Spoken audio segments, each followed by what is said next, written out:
Please ভিডিঅ'টো বহুত কষ্টৰে বনাওঁ, লাইক এণ্ড কমেণ্ট শ্বেয়াৰ কৰি দিব এটা যদি আপোনালোকে অসমীয়া হয়। শংকৰ আমাৰ শিৰোমণি এয়া গৈ মই আমাৰ নামঘৰ প্ৰাংগণত উপস্থিত হ'লোঁ। তাতে পতাকা উত্তোলন কাৰ্যসূচী আৰম্ভ হৈছে, তাকে মই ভিডিঅ'ৰ জৰিয়তে দেখাবলৈ আপোনালোকক খুজিছোঁ।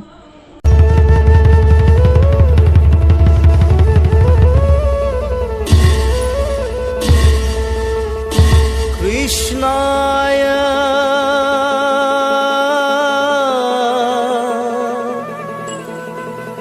বাসুদেবায়।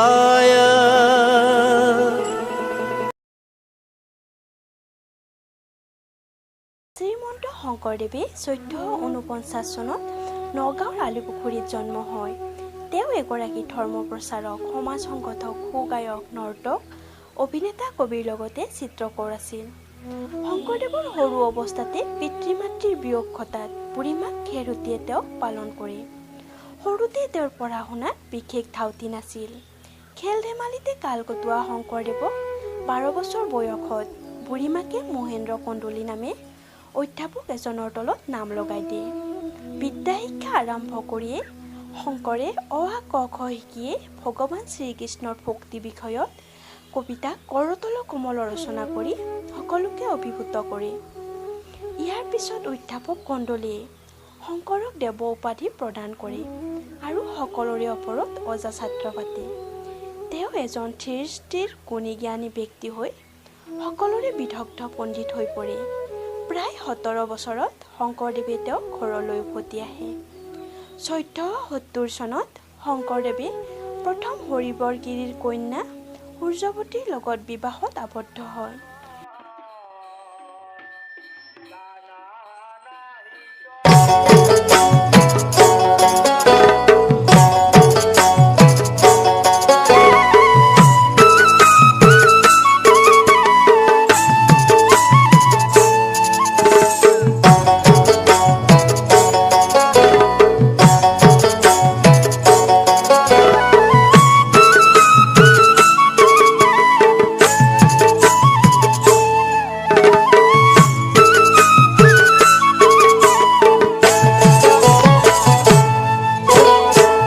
যমুনার বালিতে ও শ্যাম কানু রাধা বহিয়াছে নোজোয়া জানো।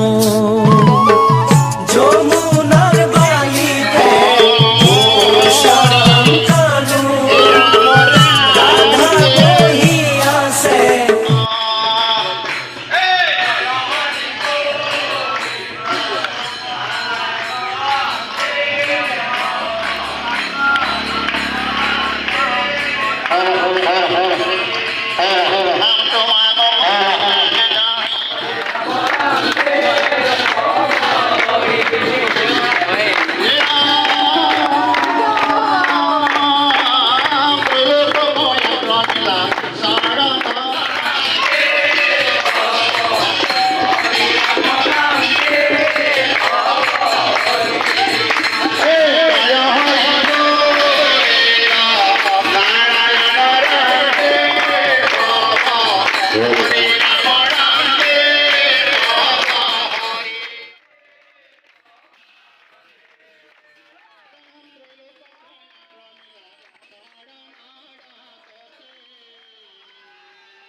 যমুনার বালিতে ও শ্যাম কানু রাধা বহিয়াছে নজুয়া জানু যমুনার বালিতে ও শ্যাম কানু রাধা বহিয়াছে।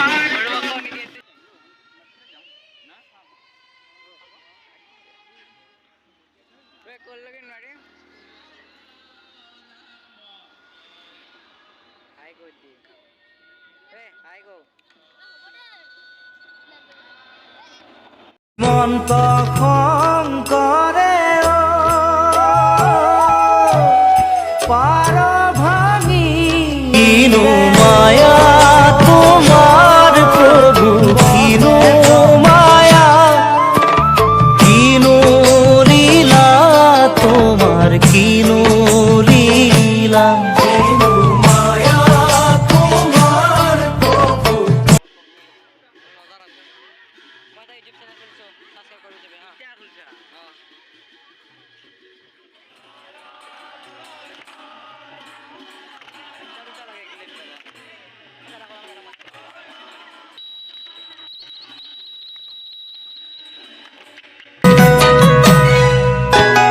কেলৈনো আহিলা ভাৰতৰ মাজলৈ যাবা সকলো এৰি পুনৰ টোপোলা লগত লৈ ওলাবা জমে পাচিব নিবলৈ ও মনাই জমে পাচিব নিবলৈ কেলৈনো আহিলা ভাৰত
প্ৰকাশে প্ৰেময় অমৃতৰ নদীয়ে হেৰা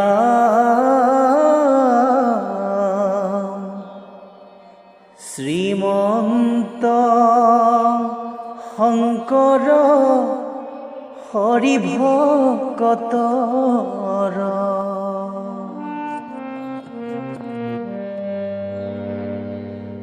জানা যে নকল্প তৰু